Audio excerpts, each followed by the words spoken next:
Hari ibintu bitanu ukwiye kuba wakwitondera mu gihe waba ugiye guha mugenzi wawe divorce. Buriya rero akenshi na kenshi abantu benshi bajya bagira ikibazo cyo gutanga divorce mu buryo bwihuse, nta no gutanga amahirwe ya kabiri ndetse wenda n'aya gatatu, kubera ko hari byinshi bishobora gutuma rwose utatanga divorce. Dore rero ibintu bitanu bishobora kuba wagenderaho mu gihe ugiye guha divorce. Banza usuzume neza ko utamurenganya. Ahangaha ushobora kuba ufite ibimenyetso ariko hari impamvu zitandukanye nyinshi kandi zashoboraga kuzakosorwa.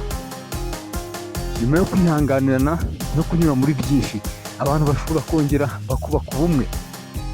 Rero ikintu cya mbere ukwiye gukora, banza urebe niba nta yandi mahirwe watanga. Utange amahirwe ya kabiri cyangwa se n'aya gatatu, tanga mbese andi mahirwe. Hari ikindi kintu ukwiye kwitondera mbere yuko utanga divorce.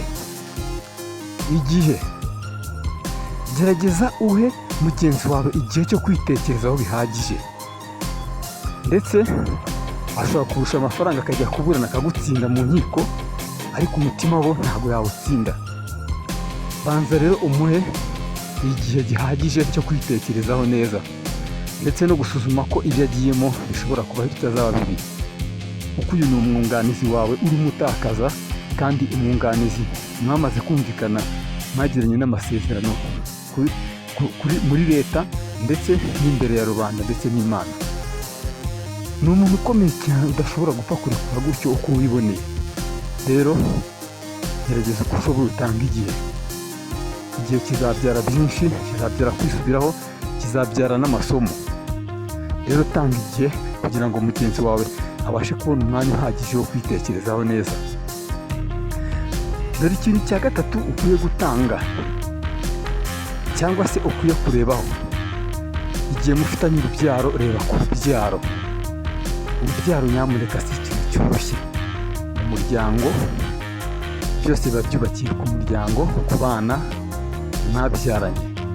Banza rero ucunge ku rubyaro niba nta ngaruka ziremereye zagera ku bo wabyaye ubyarana n'uwo muntu urimo gutandukana. Bisuzume neza, urebe niba wavamo koko, wanamara kuvamo ntihagire ingaruka mbi biteza.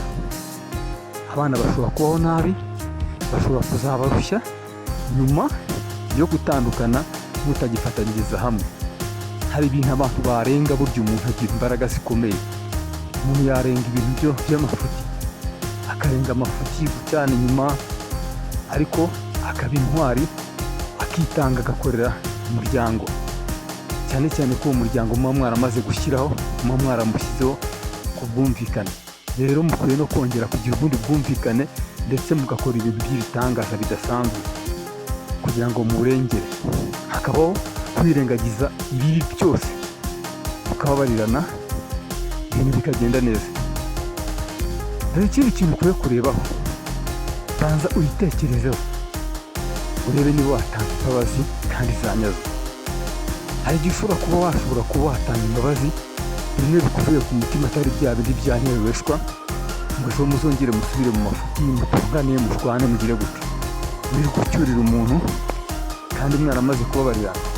Ngiki ikintu gituma n'ubundi gatanya zizaho, ni uko ukoze ikosa abeshywa ngo arababariwe, ariko inkiro ntizivaho. Amatiku ugasanga ni ibintu byakomeje ku buryo budasubirwaho. Rero iyo hatabayeho kubabarira, rwose ntago umuryango ushobora kongera gusubirana ngo bigende neza. Banza usuzume neza rero mugenzi wanjye, urebe neza niba koko wabasha kubabarira.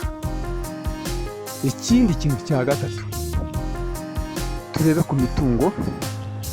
Imitungo igira ingaruka nyinshi cyane ku muryango. Iyo wari ufite ubutunzi runaka, ufite amasambu, ufite amazu, ese ufite bizinesi, muba mwarahisanye kubera kutizerana, kubera ibyo bibazo nyine. Burya kugira ngo umuryango utandukane, byanze bikunze hari ikintu babapfa.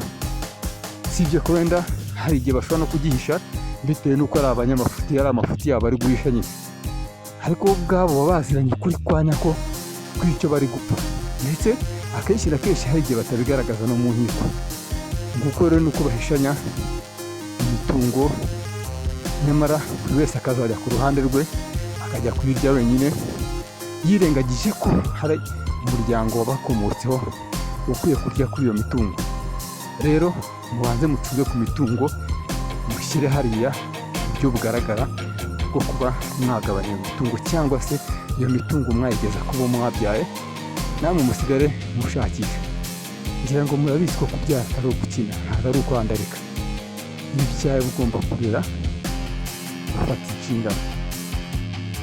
Rero mbere y'uko utanga divorce, banza wisuzume, rebe neza ko ibyo urimo nta kwisubiraho, cyangwa se utazigera wicuza na rimwe. Niba ufite icyo wicuza, cyicuze birangire, ugikureho kiveho.